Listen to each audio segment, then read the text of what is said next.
You shared earlier how before we started the podcast that the Bozeman location is, although it's company owned, you're truly treating it as a franchise. How does it feel as a franchisor, but it is a company owned?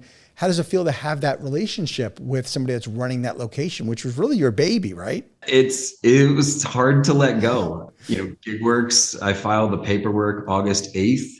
2018, sitting in the Bozeman Hospital waiting for my son to be born on the Wow. 9th. And so, yeah, it is. I mean, and so I say that a lot of times, it's my baby, but it's about finding good people that you trust and that I've worked with. And again, I still love to get involved in the day to day, but I have to realize that that's not my role anymore. And I need to step back, ask them good questions about what they're doing and what I can do for them to support them. So, it's hard, but that's one of those steps in being a leader, Yeah. faith in folks and giving them the room to grow and be successful. Absolutely. And I think it's so important that you have a place that is a proof of concept and an experience that you get to share with folks, as opposed to some franchisors that don't have any company locations and say, hey, here's how we do it. But the proof is in the pudding. You're already doing it and have been. Yeah. Yeah, for sure. What have you and John talked about? What do you think it's going to take to build a solid foundation for those first few units? Tenacity.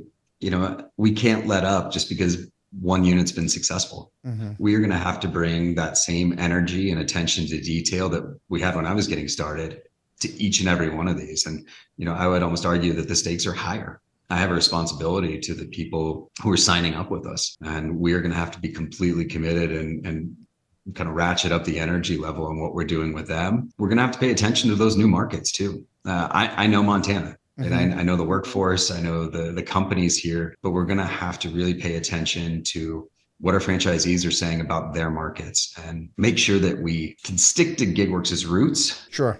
But ensure that it works in these markets, because being a people-based business, you're going to have to adapt a little bit to culture there, right, to the demographic as well. Sure. Well, speaking of markets, since the business is app-based, how are the territories designed and how big is a territory? Yeah. So as much as we're app-based, and that's a main driver of technology, it really is a people business and staffing. So we're looking at it as not only population, but kind of available jobs in a market.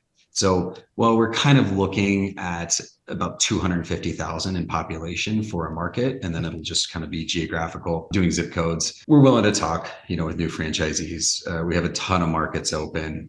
There are obviously some states that we're going to avoid for regulatory issues and sure, how business friendly they are. Just being in the employment space, you're going to want to avoid those. But we're really open to looking at those markets and talking to candidates. What are some of the markets that you are excited about opening? Do you have a target of a region or certain states you want to go after? Yeah, first? so we're seeing some really great traction right now in Texas, in the Midwest. We've been talking to some folks in kind of these like secondary or just outside markets to major metro areas, forward thinking and not necessarily in a kind of a political way or anything like that. Sure. It's just that they're growing and they're willing to break the mold and try something new. Obviously having a university or a college is a great benefit, because you've got this perfect workforce just there and ready to go that needs flexible work around their schedule that changes semester to semester. So yeah, we've seen some great interest, outside of Austin, some Iowa folks, Ohio, Indiana. Again, we've gotten some other states and some interest, but we're just saying, no, thanks, not right now. Sure. And that's one of the hardest things too, as a new franchisor, is saying not right now, right? Not yet, but it's super important to do that. Like you staying committed to your strategy and not because somebody called you from a certain area. I have a few acquaintances who are not in franchising that have talked about franchising their business. And one person in particular was this lady who's so excited about franchising. And I said, why do you want to franchise? She said, I have so many people that tell me that they want to own one. And I said, that is not a reason to franchise your company. You need to decide your franchising and you need to decide where they're going. She goes, well, they want to bring it to their area. I was like, that doesn't matter. And it's hard unless somebody's done the research and has been to the conferences and has talked to people to understand why we franchise. Because this is, as you know, Matt, this is not a get rich quick scheme as a franchisor at all. And we don't give a franchise to somebody because they really, really, really want one. That is not a good enough reason, let alone we don't franchise for that reason either. I love that about Springboard as well. Just to, tie that back in, was hearing like, focus on your royalties. Yeah. The franchise fee should be for franchise development. And to your point, people are coming waving these checks at you. It can be really tempting. And here we go, we're off to the races, but you've got to think about that long term. How do we become that royalty sufficient organization? And everything else is just to support the growth of the business and support those new franchisees. True. I think don't even touch it. Yeah, I think the greater challenge for new franchisors such as yourself is not the lack of opportunity, but I feel like we're in this new golden age of franchising. I've talked about in the podcast before, where there's an enormous amount of franchise development growth of units, and especially for new franchisors too, that I never saw before, and with competition or other industries. And we are in this new heyday, and it becomes a greater responsibility for the franchisor such as yourself to say, no, I'm good. I'm only going to open 3 this year, or only open 5, and it's going to be, these people. So it's tough when people, waving that check at you. We were doing healthcare staffing in Colorado through the pandemic, and it was great business, but some of the changes they've seen there, and that's been so hard for me because I know that market, it's close to us, but the regulatory issues and what they're doing with employment, I just said it's not going to be viable for Gigworx moving forward. We've had to say no. Yeah, good for you. I'm curious, how does your team help franchisees gain clients? Yeah. So again, we have kind of a unique look at this. We have 2 customers. We have, the people who send us checks and then we invoice, and then we have our staff. People have a lot of options about where they go to work. It's a highly competitive labor market. Mm-hmm. And that's really our first step, is working with our franchisees with their recruitment. We've got some great technology, I think, that makes it really efficient to do kind of this high volume hiring, but also maintain your quality. So we set them up with a very robust CRM platform in HubSpot. We love it.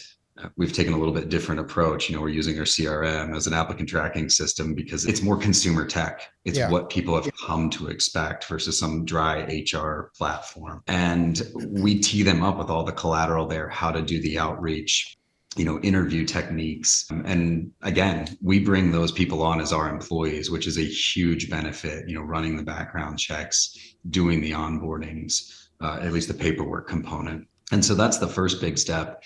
And then also with finding new clients, the people that we're actually going to invoice, it's right back into HubSpot. We have some really great automation tools, sales prospecting, and kind of like deals pipelines that we go in and seed and populate for them with leads. Mm-hmm. We kind of know our markets and what industries work. So we can go in and do pretty targeted searches of decision makers and populate those leads, give them, a solid playbook of here's how you reach out, here's how you pitch this, here's the collateral, and a lot of great automation tools within there that are kind of a force multiplier. It's giving them tasks to follow up and call and do in-person visits, and some of that old school stuff that still matters. Sure. But it couples it with email campaigns, digital marketing, social. And so that we're really getting a good presence in a market. Well, what about your ideal franchise owner? What are the traits that you guys have identified that they need? Yes. You've got to be sociable, right? It's a people business. Sure. You got to be able to talk to folks all over the place and connect. Maybe that you have very little in common with. Believe in sales. You don't have to have a sales background to do it, but you have to know that that's what kind of drives a business and a new business forward.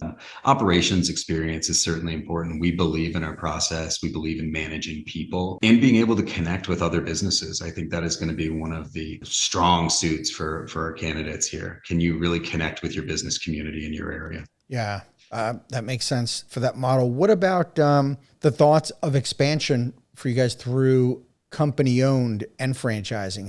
What do you and John feel philosophically on opening additional company owned locations? Is that in the cards for you guys? It's not our focus right now. We're just so focused right now on franchising and being able to roll into other markets that way. We've discussed a couple other markets close to home here.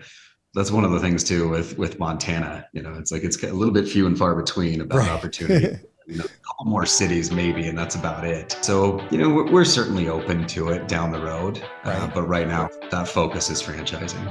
Thank you for tuning into the Emerging Franchise Brands podcast. For additional insights, guest applications, and to stay connected, visit us at efbpodcast.com. The Emerging Franchise Brands podcast is for entertainment purposes only, and the views expressed do not necessarily represent those of Emerging Franchise Brands, its host Frank Fiume, or Emerging Franchise Group LLC. Any discussed franchise or investment opportunity requires thorough investigation, obtaining proper disclosure documents, and expert consultation before making any investment decisions.